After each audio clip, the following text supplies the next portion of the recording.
Shalom, selamat pagi Bapak Ibu Saudara yang Tuhan Yesus kasihi.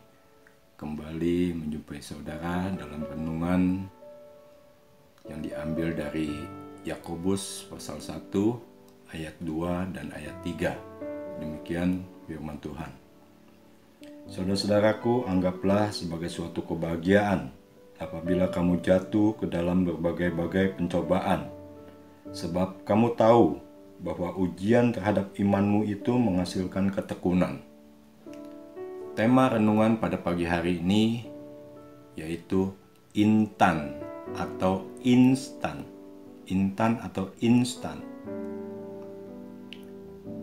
Saudaraku, dari pembacaan Alkitab kita, di sini ada kata pencobaan. Kata pencobaan di sini menunjuk kepada penganiayaan dan kesulitan hidup yang datang dari dunia atau dari iblis. Selama kita masih ada dalam dunia ini, yang namanya pencobaan, kesulitan pasti kita alami semua. Tetapi firman Tuhan katakan, kita semua sebagai orang-orang percaya harus menghadapinya. Semuanya ini dengan sukacita, kebahagiaan. Kenapa?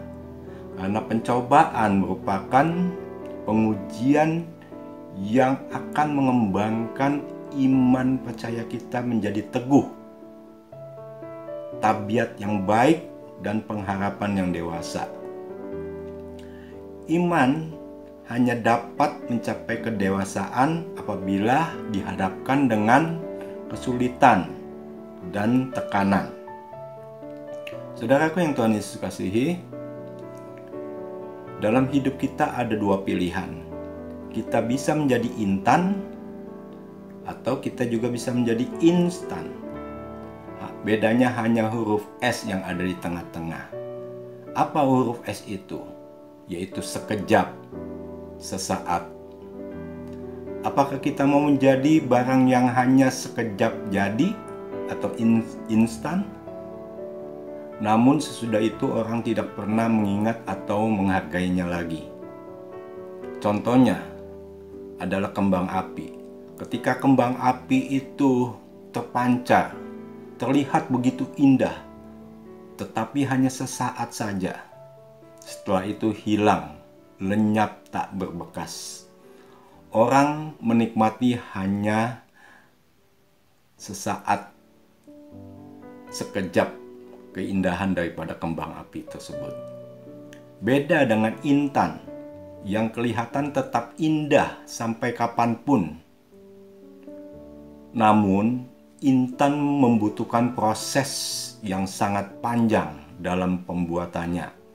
Melewati tekanan yang begitu kuat, pemanasan yang sangat tinggi, dan juga proses pembuatan yang cukup lama.